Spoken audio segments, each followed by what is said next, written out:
secara ikut dan, secara ikutan, secara secara taklid, tetapi dia buat ibadat melalui ilmu, melalui pengetahuan, melalui bertanya dengan guru. Jadi ibadatnya menjadi ibadat yang sempurna, ibadat yang diterima di sisi Allah Subhanahu Wa Taala. Jadi kita nak supaya ibadat kita, sembahyang kita biar dia baik, cantik, sempurna, elok dari masa ke semasa. Berubah dari masa ke semasa, berubah menjadi ibadat yang sempurna, seterusnya diterima di sisi Allah Subhanahu Wa Taala. Jadi insya-Allah kita tinggal di situ, kita masuk tajuk kita pada malam ni. Kita berbicara tajuk makruh di dalam solat. Makruh solat, muka surat 392, baris yang keempat. Baris yang keempat, muka surat 392, baris yang keempat, berbicara tajuk makruh di dalam solat. Makruh dalam solat. Tajuk sebelum tu batal solat, perkara yang membatalkan solat. Jadi kalau tak capai batal solat, dia jadi makruh. Masuk makruh. Jadi dia susun dia punya tajuk tu, penulis tu dia susun tajuk. Datang tajuk yang di awal hari tu tajuk syarat solat, tu rukun solat, sunat solat. Dia susun. Lepas tu tajuk batal solat. Lepas tu mari lagi tajuk makruh di dalam solat. Jadi kalau tak capai batal, dia jadi makruh. Contoh, berjalan langkah 3 kali berturut-turut batal dalam sembahyang. Bergerak 3 kali turut-turut batal. Jadi dia gerak 2 kali, makruh. Di situ. Dia gerak berturut-turut 2 kali, makruh. Bergerak berturut-turut 2 kali, makruh. Berjalan berturut-turut 2 kali, makruh. Jadi kalau nak berjalan sekali berhenti. Sekali berhenti macam tu. Dia nak pergi sah depan, dia duduk tu jarak, dia kena masuk sah. Kalau berjalan 3 kali berturut-turut batal. 2 kali berturut-turut makruh. Ambil sekali berhenti. Sekali berhenti. Itu maksudnya makruh dengan batal tu dekat kedudukannya. Makruh dengan batal dekat. Ataupun dalam tajuk lain, makruh dengan haram dekat juga. Makruh tu dengan haram. Dia capai. Dia buat benda tu sampai tahap boleh menjadi haram. Kadang-kadang tahap dia tadi menjadi makruh, tahap dia menjadi haram. Kita kata pendapat lah, pendapat ahli ulama di sana. Jadi kita ambil lagi, makruh meninggalkan membaca surah. Tengok dalam kitab kita, makruh meninggalkan membaca surah pada rakaat yang pertama dan yang kedua. Jadi dia sembahyang, dia tak baca surah. Rakaat pertama, 2 rakaat yang pertama. Pada semua solat fardu, solat sunat, rakaat pertama, rakaat kedua, lepas Fatihah kena baca surah. Lepas baca Fatihah kena baca surah. Tak baca makruh. Tepat itulah makruh sembahyangnya. Maksudnya tepat tu tadi makruh. Itu maksud kata makruh meninggalkan membaca surah pada rakaat pertama, pada rakaat yang kedua. Kerana para alim ulama berbeza pendapat, ada yang menwajibkannya, para alim ulama. Jadi membaca surah pada rakaat yang ketiga dan yang keempat. Pada rakaat yang ketiga, pada rakaat yang keempat, contoh pada sembahyang zuhur, sembahyang asar, sembahyang isyak, baca surah rakaat ketiga yang keempat, boleh berlaku apabila ia tadi seorang yang masbuk. Dia seorang yang masbuk. Jadi dia kena membaca surah pada rakaat yang ketiga dan yang keempat, sekiranya dia makmum yang masbuk. Dia kata membaca surah pada rakaat yang ketiga dan keempat. Dia baca surah tu pada rakaat yang ketiga dan keempat. Ada perbincangan dia lagi lah depan tu, penerangan dia panjang lagi bawah tu. Jadi berlaku apabila dia seorang yang masbuk. Contoh, dia mari sembahyang isyak, tu imam duduk rakaat yang ketiga. Rakaat yang ketiga, dia pun mari dia rakaat pertama. Makmum tu rakaat pertama. Tok Imam rakaat ketiga. Lepas tu sembahyang lagi, Tok Imam rakaat keempat, makmum rakaat kedua. Jadi nak baca surah tak sempat. Rakaat ketiga Tok Imam baca Fatihah, kita baca Fatihah. Rakaat keempat pun sama. Tok Imam baca Fatihah, kita baca Fatihah. Selepas Tok Imam beri salam, makmum masbuk dia berdiri untuk 2 rakaat lagi. Dia kata, maka pada ketika itu sunat makmum yang masbuk itu membawa surah pada rakaat yang ketiga dan yang keempat.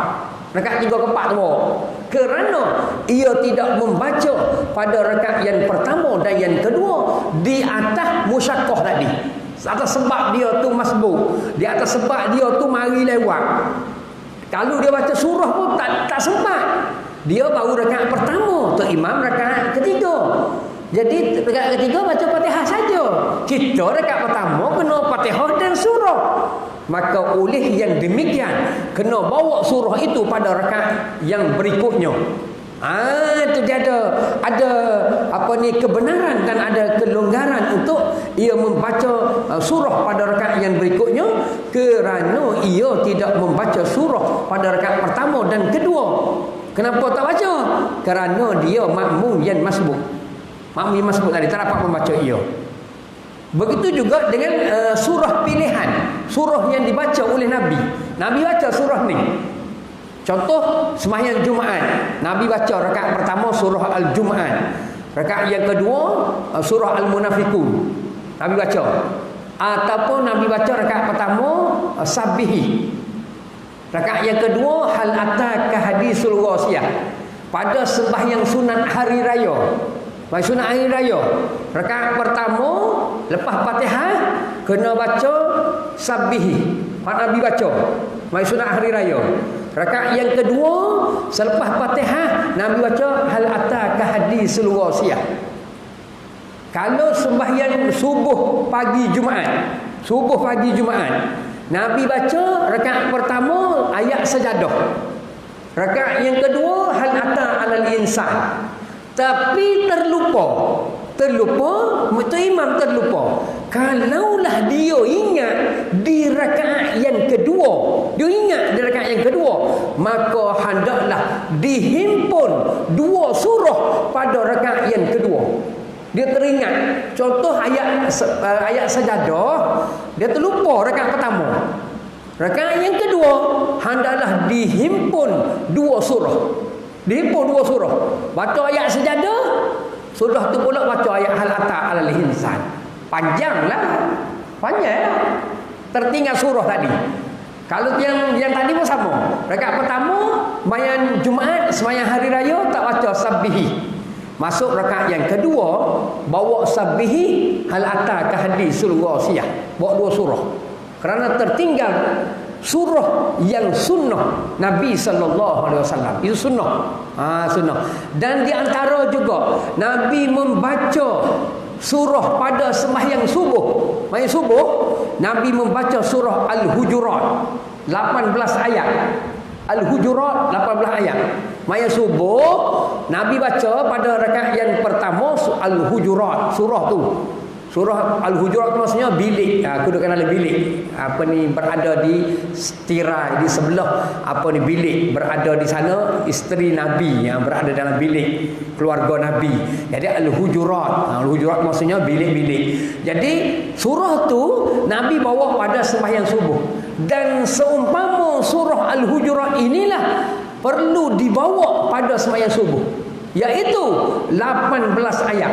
Surah tu 18 ayat. Seperti surah At-Taghabun 18 ayat. At-Taghabun 18 ayat.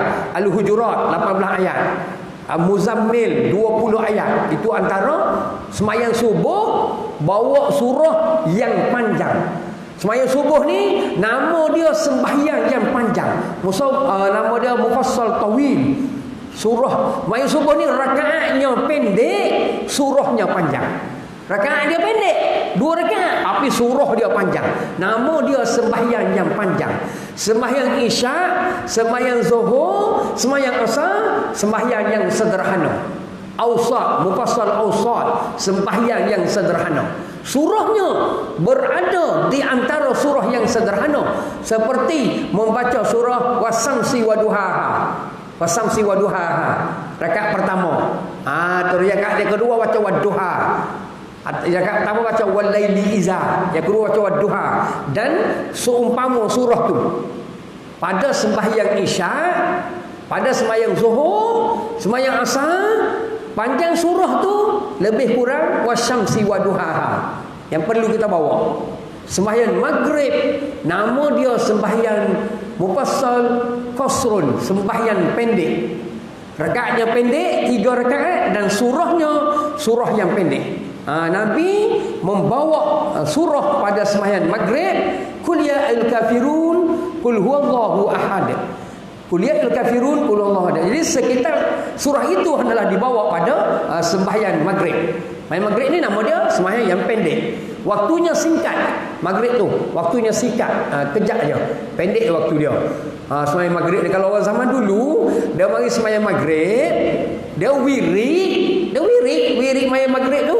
Jadi di antara wirid tu sembahyang sunat, beberapa sembahyang sunat awabin, lepas tu dia sembahyang isyak. Dia tidak ada orang panggil macam kita ni ada di hari inilah kita kata ada jam loceng, ada waktu solat, ada waktu solat, ada takwin, ada kalender. Dulu tak ada. Dulu sembahyang tengok matahari. Tengok matahari sembahyang. Nak sembahyang maghrib tengok matahari. Nak sembahyang isyak kira-kira cahaya matahari tu dah hilang dan kesamaran tu dah tak ada. Sembahyang isyak. Ataupun melalui wirid yang dia bawa. Jadi antara maghrib dengan isyak tu waktunya pendek. Kita agak panjang lah. Di zaman kita ni panjang. Kita buat agak panjang antara maghrib dengan isyak. Sebenarnya dia lebih pendek lagi masanya. Sebab tu kalau apa ni, kita pergi ke negara Arab, setengah negara Islam, kuliah ceramah ni dia berada selepas sembahyang isyak. Dia tidak berada selepas sembahyang maghrib. Sembahyang maghrib ni untuk buat solat sunat. Ada banyak solat sunat. Di antara mayang maghrib dengan isyak, sunat dia banyak. Hak Nabi buat mayang sunat. Kita boleh buat sembahyang sunat awabin 12 rakaat. Awabin. Mayang sunat rawatib, sunat awabin, nak buat solat hajat. Antara maghrib dengan isyak, solat tu cukup solat sunat awabin, cukup solat sunat isyak, habis solat sunat ghaflah, habis boleh buat sembahyang isyak. Lepas isyak baru ceramah. Baru sedap nak ceramah panjang. Ni nak ceramah tengok jam macam ni. Ceramah dia tengok jam. Dia datang, ustaz, masa isyak putih lalu. Oh, beratlah kita ni ceramah mata tengok jam. Takut tajuk. Oh, dia kata, ustaz, masa isyak berhenti lalu. Sebab Jaiz marah. Jaiz Covid, toleh. Ada setengah surau, masa isyak dia nak azan. Ustaz, isyak saya nak azan. Ustaz kena berhenti. Tu sebelum Covid dia nak azan. Pak ustaz mana nak boleh agak. Ceramah kena tajuk hak bagus sikit. Tajuk yang kita kata boleh buat mari poin-poin yang panjang sikit. Kebetulan ada contoh-contoh sikit. Jadi sedap boleh pergi dengan panjang. Tengok tajuk lah penyampaian tadi. Tu terlupa lah kita je. Kadang-kadang terlupa. Terlupa. Jadi kena tengok jam sama. Ceramah petang. Tengok jam. Tak jadi nak ceramah. Kalau selepas isyak, ceramah pergi lepas isyak. Saya malam tadi ceramah dekat surau depan ni, ada satu surau di depan tu. Jadi saya ceramah selepas isyak. Semua penceramah selepas isyak. Dekat surau daripada Kajang, daripada tol tu, dekat tol tu. Tol dekat Kajang utama, surau Al-Ma'mur, dekat strike tu. Nak mari sini tu ada satu surau situ, ceramah malam tadi. Hari Jumaat, ceramah Jumaat malam tu. Selama dah ceramah dah dekat dengan 8 tahun dah. Saya ceramah selepas isyak. Semua penceramah selepas isyak. Nak ceramah berapa panjang betapa. Tak ada kebaikan dia juga ceramah lepas isyak, masa dia tadi. Jadi surah yang kita bawa ialah surah yang dibaca oleh Nabi sallallahu alaihi wasallam ataupun surah yang Nabi tak baca, tetapi panjangnya menyamai surah yang Nabi baca. Jangan semayang maghrib tu baca surah panjang. Semayang subuh surah pendek. Semayang subuh rakaat pertama dia baca izajah. Rakaat pertama. Saya sembahyang di satu surau baru-baru ni, semayang subuh izajah. Rakaat pertama, rakaat kedua qul huwallahu ahad. Tu iman dia. Tak boleh lah. Itu dah lari daripada sunnah. Lari pada sunnah cara yang kita ambil. Dan surah yang kita nak ambil tadi mesti ambil surah yang lebih panjang. Rakaat pertama, rakaat yang kedua surah yang lebih pendek. Kalau izajah 3 ayat, qul huwallah ayatnya lebih panjang daripada izajah. Surah dia ambil makruh. Surah yang pertama pendek, surah yang kedua panjang, makruh. Dah tak boleh ambil mesti surah yang pertama panjang, surah yang kedua pendek. Kalau surah yang kedua tu panjang, kena pergi satu surah lagi. Katakanlah rakaat pertama kita baca wati, rakaat yang kedua Iqra panjang. Kena langkah sikit, ambil inna anzalna. Langkah ambil lagi, turun lagi sehingga surah yang lebih pendek daripada wati yang kita baca tadi. Jadi tak kena lah ambil surah yang lebih panjang. Yang kedua, dia pergi baca rakaat pertama, katakanlah rakaat pertama baca wadduha, rakaat yang kedua tu dia pergi baca walaili iza. Tak boleh. Rakaat pertama baca, kita kata apa ni, tabbat yada. Yang pertama baca qul huwallahnya tu, rakaat yang kedua pergi baca inna a'taina, baca wal asri. Tu tak boleh. Dia dah menukarkan kedudukan susunan surah. Baca susunan surah dia tukar. Saya terkejut, ada Tok Imam di surau lain, saya pergi, dia baca tidak ikut urutan. Rakaat pertama dia baca apa tu, katakanlah wadduha. Rakaat yang kedua dia baca wasamsi waduhaha. Lepas tu saya ingat dia terlupa, pergi pula bulan depan macam tu juga. Setiap surah yang dia pilih, surah tu duduk yang tidak ikut urutan. Itu makruh. Tidak ikut urutan, makruh. Baca surah yang rakaat yang pertama pendek, rakaat kedua panjang, makruh. Jadi makruh tu banyak boleh berlaku. Boleh berlaku yang kita sembahyang tadi. Jadi kita kena ambil cara yang diajar oleh Nabi sallallahu alaihi wasallam, biar kesempurnaan tadi. Lepas tu kalau kita menjadi imam, lepas kita baca surah Al-Fatihah, tu imam tu sunat diam.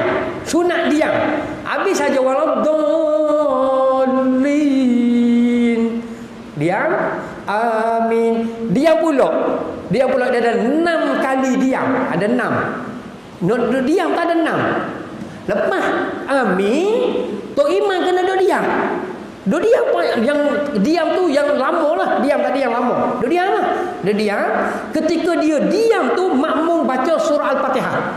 Apabila makmum habis baca surah Al-Fatihah, tok imam baca surah. Bawa habis makmum baca Fatihah, tok imam baca surah. Kenapa? Karena wa iza quri'al Quran fastami'ulah. Apabila ada orang baca Al-Quran, diam bolehmu.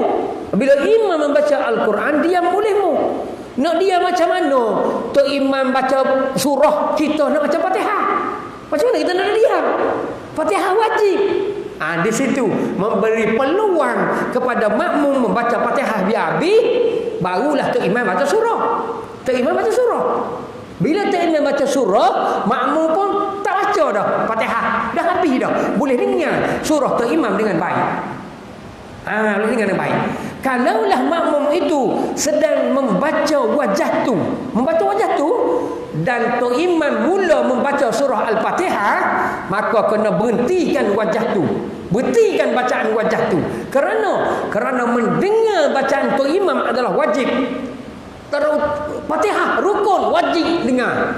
Membaca wajah tu adalah sunat. Sunat baca wajah tu. Fatihah tok imam tu wajib. Kalau tok imam tersalah baca Fatihah, batal kita. Yang kita dengar tok imam dekat sahalam baca Fatihah tertinggal satu ayat. Bila tengok balik video, tengok balik rakaman, tertinggal satu ayat, maka seluruh makmum kena qada sembahyang yang baru, kena buat solat yang baru, kerana Fatihah tok imam tertinggal satu ayat. Dia tertinggal satu ayat. Lepas iyyaka na'budu wa iyyaka nasta'in, Dia tak baca ihdinas sirah. Dia sirah selalu. Iyyaka na'budu wa iyyaka nasta'in. Siratal ladzina. Dia tak ada ihdinas sirah. Siratal ladzina an'amta 'alaihim. Habis. Lepas tu makmum ramai-ramai jawab waladdallin. Setujulah kau. Sampai waladdallin, amin tu ramai-ramai jawab. Setujulah kau. Amin. Oh, setujulah kau. Tak iman sampai waladdallin tu, betul tak? Amin amin amin, setujulah kau. Amin ramai-ramai. Makmum kata tak perasan kita. Kita tak perasan. Kenapa tak perasan? Kerana di bulan Ramadan biasanya tu imam akan baca Fatihah selalu. Akan baca surah selalu. Terutama sembahyang tarawih. Sembahyang tarawih tak ada dah. Habis saja Fatihah, surah selalu. Sebab nak kejar. Sembahyang tarawih memang kita berebut dengan tok imam. Makmum baca Fatihah, tok imam baca surah. Makmum Fatihah, tok imam surah. Berebut. Maya Ramadan, bulan Ramadan kita. Kalau kita boleh berubah, bulan Ramadan tahun ni kita nak tok imam lepas baca Fatihah, berhenti. Jangan baca surah. Nak cepat kata cepat lagi kau. Lambat kan lambat dah. Oh lama lah ustaz macam tu. Kalau lepas habis baca Fatihah, tak baca surah lagi, dia diam. Bagi peluang makmum baca, lepas tu tok imam baca pula. Oh masa jadi panjang. Panjang pun tak apa. Kita nak kesempurnaan. Kalau macam tu jadi lambat lah semaya kita. Kita lepas tok imam baca Fatihah, tok imam duduk diam, bagi peluang makmum baca Fatihah. Lepas makmum habis Fatihah, tok imam baru nak baca surah. Oh lama. Kalau serentak cepat, tok imam baca surah, makmum baca Fatihah. Makmum habis, tok imam habis. Tok imam rakaat, makmum rakaat. Cepat. Ni tok imam duduk diam, makmum baca Fatihah. Bila makmum habis Fatihah, tok imam pula baca Fatihah, makmum duduk diam. Oh rugi. Memanglah rugi, tapi sembahyang sempurna. Bukan diam sembarang diam. Diam ubi, berisi. Bukan diam saja, diam mendengar. Diam ni. Boleh tak dengar? Kalau tok imam baca surah, kita baca Fatihah. Boleh ke tak dengar? Tak boleh dah dengar. Contoh, kita jumpa kawan kita, dia bercakap, kita pun bercakap. Kita ceramah, dia pun ceramah. Ada satu surau, saya ceramah, dia pun ceramah. Dia 5 orang dekat pintu tu, dia buka pintu, dia dekat luar 5 orang, dia bersembang. Sampai gelak sekali. Lepas tu saya kuat suara, dia kuat suara dia juga. Kita kata, kita hendaklah bersyukur kepada Allah. Dia buat kita apa kena buat, kena pergi. Dia cakap kuat juga. Sudah. Kita kuat pun dia kuat. 5 orang dia. Lepas tu saya mari bulan depan, tak ada. Kata kenapa tak ada? Oh ketua dia tak mari. Dia ada ketua seorang. Semai tak ada hari ni, maka berpecah belakang. Kalau ketua dia mari, ada. Lepas tu pergi pula, ada pula. Oh ada pula malam ni. Kita ceramah, dia ceramah. Kita ceramah, dia ceramah. Tanya dia selepas kuliah, tak faham. Seorang pun tak faham. Nah sebab apa? Kita bercakap, dia bercakap. Mana boleh? Kita jumpa dengan kawan kita, sama-sama bercakap. Tak boleh. Jadi tok imam baca, makmum dengar. Tu yang terbaik. Wa iza quri'al Quran fastami'u lah. Apabila dibaca Quran oleh tok imam, dengar olehmu. Tok imam baca surah, contoh Wadduha, kita baca Fatihah. Tok imam salah, ikut kampung lah salah. Tok imam pandai-pandai kampung lah, tak hafal sangat. Aku dah baca Fatihah ni, nak tegur tak boleh. Tok imam baca Wadduha, nak tegur tak boleh. Saya sembahyang sunat hari raya kurban yang baru-baru ni lah. Sunat kurban, tok imam baca walaili iza, tok imam baca. Tak boleh nak tegur tak boleh. Kesian kata imam. Jadi bila mari Covid dah lah, ada Covid dah. Jadi ada seorang pakcik tu dia pakai seluar macam tu lah. Kita pakai baju Melayu semua hebat ni kita ni. Dia duduk belakang tok imam. Oh, saya marahlah ke dia. Dalam hati lah. Kata, orang biasa. Mari duduk belakang tok imam. Kita kata. Tok imam tengah. Dia sebelah kiri, saya sebelah kanan. Walaili iza pun saya tak boleh nak tegur. Nak sambung tak boleh. Tok imam baca walaili iza. Sembahyang hari raya kurban. Sepatut tak boleh. Surah tu. Dia kena ambil surah. apa ni sabihi. Sabihi dengan hal ataka hadisul wasiyah sepatutnya. Dia baca wal laili iza tu imam. Tak apalah dia baca surah tu. Jadi dia baca surah tadi, kita pun baca Fatihah dah habis dah Fatihah. Dia baca surah tu kita tengok tak ingat. Tak imam tak ingat. Surah wal laili iza tengok. Dia ulang lah. Dia tak nak ubah. Lepas tu sebelah saya ni Datuk Imam lagi. Sebelah saya ni. Yang seorang ni kita tak kenal sangat lah. Sikit-sikit kenal lah. Dia ahli jemaah sekitar juga. Biasa duduk belakang, mari depan. Dia tegur Datuk Imam. Kata Allah malu kita. Dan tegur tak ingat kata. Walaupun walai diizah tak ingat kata. Bila tengah-tengah payah. Bila surah tu dia tak ingat di tengah-tengah. Kita boleh nak panggil balik kecuali masa dia baca kita memberi tumpuan konsentrate, insya-Allah boleh. Ni kita tak ambil berat, kita ingat dia boleh lah. Wadduha apa ni, wasamsi wadduha walaili iza wadduha tu mudah. Bukanlah baca wasama izatil buru, bukan baca wal fajri, baca surah-surah yang bawah dia tak ingat. Semua diam. Tapi pakcik yang kita kata pakai yang biasa tadi, dia tegur, dia susun dan dia bimbing Tok Imam kita. Allahu Akbar. Kalau kita dia belakang, dia boleh bawa. Kata alhamdulillah. Salah kita lah menganggap dia tu tak pandai. Rupanya dia mari duduk dekat dengan Tok Imam, bagus dia. Boleh bimbing Tok Imam kita. Tok Imam kita hebat dah lah, yang hafal surah dah. Tak ingat wal laili iza yaghsha. Dia baca macam gitu. Jadi kalaulah kita duk baca Fatihah, dia baca surah, lagi dia tak ingat. Lagi dia tak boleh nak tegur. Duduk dengan doh tak boleh. Itu antara kelemahan kita lah. Saya jadi Tok Imam di ceramah surah Asy-Syakiri dekat Taman Tenaga. Orang Arab ada 100 orang. 100 orang Arab. Bila saya ceramah, dia duduk kat luar, sekeliling kat luar. Duduk kat luar lah. Bila ada seorang dua duduk atas. Bila dia naik, dia kata, "Ustaz, ceramah terjemah dalam bahasa Arab." Kata tak boleh lah kalau nak terjemah. Jadi masa pendek lah ceramah 40 minit. Ceramah bahasa Melayu 20, bahasa Arab 20 minit. Jadi tak ada poin lah nak sampaikan. Orang Arab ramai. Lepas tu bila jadi Tok Imam, terlupa ayat. Ayat mudah je, tapi tak boleh nak bawa. Ayat mudah baca surah Kahfi, ayat yang last tu. Ayat last kan. Apa ni, innal ladzina amanu wa amilus solihati kanat lahum jannatul firdausi nuzula. Ayat mudah je. Baca sampai tengok-tengok tak ingat. Kita tak ingat. Orang Arab tegur satu surah. Tegur serentak satu surah. Terkejut saya. Kita tak ingat. Kita tengok wa man ya'mal berhenti kejap. Berhenti ya. Dia tak ingat berhenti. Dia tegur tu satu surah. Hebatnya orang dia. Serentak satu surah tegur. Ramai-ramai tegur. Nak cerita kata ramai-ramai dia tunggu nak tegur. Kok itu dia tak boleh kita. Ustaz ikut ustaz lah. Pemayak mal ke apa kita pun tak ingat. Dah surah Kahfi tu ustaz baca. Kata Kahfi pun yang mudah. Bukan Kahfi yang tengah-tengah. Kahfi yang last.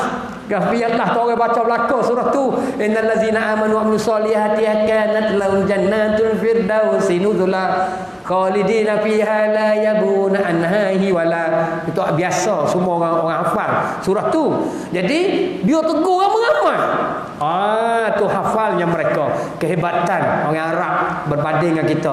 Lepas tu sekali-sekala suruh dia jadi Tok Imam. Dia baca juzuk yang ke-25. Naik baca pula esok. Mari pula saya ceramah tiap minggu. Di surau tu tiap minggu. Mari pula minggu depan. Dia baca pula juzuk 17. Mari minggu depan pula baca juzuk 28. Juzuk 20. Baca surah. Tukar Tok Imam lain pula. Lepas tu ada belakang yang bukan Tok Imam ni hafal juga. Lepas kuliah saya tanya. Ada seorang tu duduk sentiasa duduk barisan depan. Dia tak pernah jadi Tok Imam. Tok Imam orang lain. Saya tanya, "Enta tahfiz? Enta habis Al-Quran? Awak hafal Quran tak?" Dia kata, "Na'am, hafal Quran." Kata, "Kam juz'an? Berapa juzuk? Enta ingat?" Dia kata, Samani wa isrun. 28 juzuk. Dia ingat 28 juzuk. Lepas tu saya tanya dia, "Enta mari sini di Malaysia ni belajar di mana?" Dia kata di UN. Dia kata belajar di UN. Tadris di UN. Lepas tu ambil kau apa? Ma huwa qismun. Apa ni? Kos apa? Kos komputer. Komputer dia terkejut saya. Ngaji komputer. Komputer mari sini. Bukan ngaji Al-Quran Sunnah ada. Bukan ngaji Al-Quran Sunnah. Bukan syarah, bukan.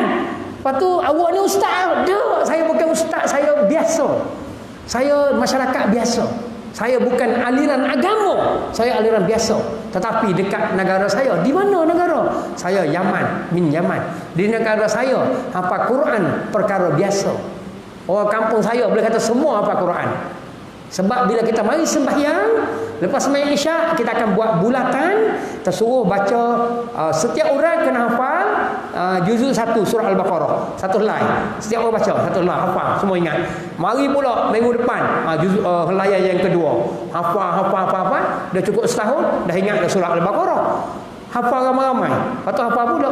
Sesiapa sahaja ingat Al-Quran. Daripada kecil sampailah kepada dewasa, kita dah ingat dah 28 juzuk. Mari ke Malaysia belajar komputer, belajar aliran lain. Allahu Akbar. Hebatnya dia. Buat dia hafal Quran. Tak pergi madrasah tahfiz lah.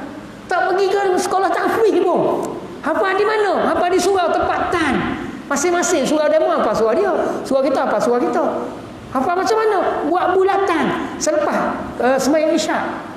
1 jam buat bulatan, hafal satu muka surat seorang, balik malam esok mari pula buat bulatan. Kami tak balik mana-mana surau pun akan buat hafalan Al-Quran. Allahu Akbar. Kata tempat saya buat bulatan juga lepas sembahyang. Tu buat bersembang, Oh, duk sembang tajuk ke apa sedap ni? Nak join ni? Banjir masuk banjir. Masuk banjir. Tak nak marah seorang penceramah ni. Buat bulatan marah penceramah. Kenapa? Penceramah tu kata banjir ni kerana dosa dan maksiat yang kamu lakukan. Oh, tak puas hati kita ustaz. Dia kata gitu. Oh, kerana ni ustaz, boleh start beri jawapan ni. Tak puas hati. Tengok ada dalam YouTube ceramah dia, 2 orang penceramah. Dia kata maksiat dan dosa berlakunya banjir ini, musibah ini. Tak puas hati kita. Jawab dia, bukan kerana maksiat dan dosa sahaja. Tak betul lah, uraian tu tak betul lah. Jadi berlakunya musibah, berlakunya bala, berlakunya suatu ujian kepada seseorang di atas 3 sebab. Ada sebab-sebab lain lagi, bukan dosa saja. Sebab dia Allah nak menghapuskan dosa. Salah satu tadi, sebabnya Allah nak menghapuskan dosa. Sebabnya Allah nak angkat darjat. Dia tak buat dosa pun, Allah nak angkat darjat dia. Katakanlah Nabi Ayub, dia tak ada dosa pun, dah dia kena Allah uji tu, kena sakit, naik kudih, seluruh tubuh naik kudih, sehingga naik dekat dalam mulut, dekat lidah naik. Oh, Nabi Ayub ada dosa banyak ni, kudih naik semua tubuh. Tak ada, tidak buat dosa. Ujian yang Allah beri kepada dia kerana Allah nak angkat darjat dia. Jadi ujian tadi berbagai. Ada kerana dosa, ada kerana nak angkat darjat, ada Allah nak beri pahala. Dalam berbagai ujian tadi, jangan sebut dosa belaka. Pahala ke mana? Ada orang tu duduk khidmat dekat surau, memberi sumbangan pada agama dan sebagainya, kena musibah banjir. Lepas tu ada yang buat maksiat, kena musibah banjir. Yang tak buat maksiat pun kena. Jadi berbagai dah. Yang buat maksiat Allah nak hapuskan dosa, yang tak buat maksiat Allah nak angkat darjat dia.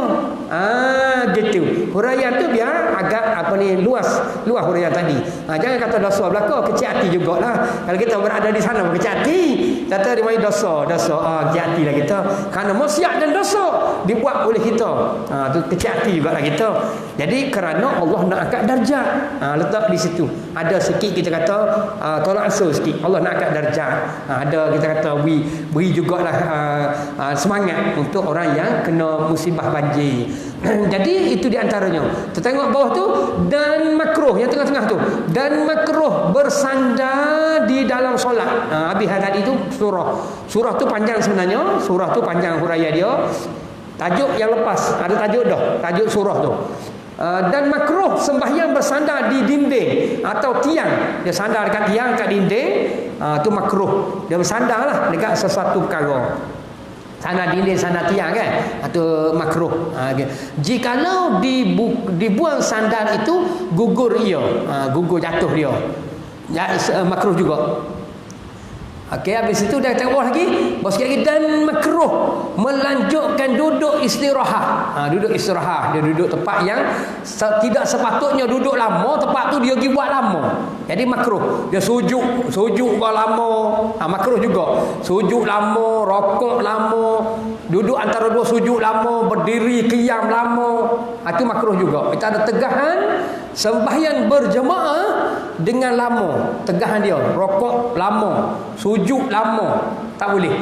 Itu Nabi teguh seseorang yang menjadi imam sembahyang yang panjang. Nabi teguh. Nabi kata, ringankan sembahyangmu, sederhanakan sembahyangmu apabila kamu menjadi imam. Lianna fihim, kerana ada bersama dengan kamu al-kabir al-saghira, kanak-kanak, al-kabir orang tua, ad-dha'ifa orang lemah, al-marid orang sakit, wa zahajati orang yang punyai hajat. Jadi oleh yang demikian Nabi kata takfifa, ringankan solatmu, sederhanakan solat kamu apabila kamu menjadi imam bagi suatu kaum. Tak boleh panjang. Dan apabila kamu iza shalla ahadukum, apabila kamu sembahyang li nafsi sendirian, fal yutil masya'a, panjang olehmu apa yang kamu kehendaki. Kamu nak panjang macam mana, panjanglah. Kalau sembahyang sendirian, panjang olehmu. Kalau sembahyang berjemaah, sederhanakan sembahyangmu, kerana ada bersama kamu orang yang tua, orang sakit, perempuan, kanak-kanak, orang pekerja yang ditunggu oleh tuannya, perempuan isteri ditunggu oleh suaminya, hamba abdi ditunggu oleh tuannya. Yang mendatangi sembahyang berjemaah itu, Nabi kata, ada perempuan yang datang ditunggu oleh suaminya di rumah, ada pekerja datang ditunggu oleh tuannya, ada hamba abdi datang ditunggu oleh tuannya, ada orang sakit dia tak boleh berdiri lama. Maka sembahyang apabila kamu menjadi imam, sederhanakan sembahyangmu, jangan terlalu cepat, jangan terlalu lama, sederhanakan sembahyangmu. Perempuan ditunggu oleh suami dia sakit, kena stroke, suami dia benarkan isterinya mari sembahyang berjemaah dengan anaknya, dengan mahramnya, kerana ada kuliah, kerana boleh sembahyang dengan baik. Apabila dia datang berjemaah, boleh dibenarkan. Nanti tajuk, ada tajuk di depan ni, tajuk solat berjemaah perempuan dibenarkan datang. Ada tajuk kita di depan nanti. Perempuan dibenarkan datang berjemaah dengan syarat ada kuliah, dengan syarat boleh datang belajar ngaji Quran, boleh sembahyang dengan cantik, sembahyang dengan sempurna. Kalau dekat rumah dengan diganggu, ada gangguannya, ada tempat biliknya sempit, kedudukannya tidak sempurna, sembahyang tidak kosong, tidak ada kuliah, nak belajar dengan kawan-kawan pun tak boleh. Mari dekat surau boleh belajar ngaji dengan kawan-kawan, boleh dengan kuliah, ustaz mengajar, boleh sembahyang dengan sempurna daripada imam yang memimpin. Maka datangi perempuan tadi sembahyang berjemaah jauh lebih baik daripada sembahyang di rumah. Tetapi kalau dia sembahyang di masjid, tidak ada kuliah, dia datang tidak ada mahram, dia datang pula duduk bersembang, mendatangi fitnah, di rumah lebih baik. Di rumah lebih baik. Dia mari duduk bersembang, mari tak ada kuliah, mari tak belajar ngaji Quran, duk buat benda apa tidak mari dengan mahram, di rumahnya lebih baik. Kena ada kepahaman di situ. Wanita tu kena ada kepahaman. Kalau dia datang di surau, lebih baik datang ke surau. Kalau datang surau tu banyak memberi fitnah, sembahyang kat rumah dia. Nanti ada tajuk solat berjemaah wanita, dan nanti dalam kitab kita nanti ada di sana tajuk dia. Jadi panjang lagi sebenarnya tajuk makruh ni. Mungkin kita boleh ringkaskanlah. Kita boleh tajuk-tajuk yang lain lagi. Jadi kita ambil soalan. Kalau ada sahabat kita nak tanya soalan, kita boleh bawa soalan di sana. Yang 5 diam tadi. Ada 5 tempat diam di dalam masa kita berdiri. Nak baca surah tu ada 5 tempat diam. Yang pertama, ketika kita takbiratul ihram, lepas takbiratul ihram, jangan baca surah, kena diam dulu. Takbir Allahu akbar, jangan baca lagi wajah tu, diam dulu. Baru baca wajah tu. Diam di antara takbir dengan wajah tu. Lepas habis wajah tu, nak baca a'udzubillah, kena diam. Diam sekejap. Jangan habis saja wajah tu terus a'udzubillah, tak boleh. Diam.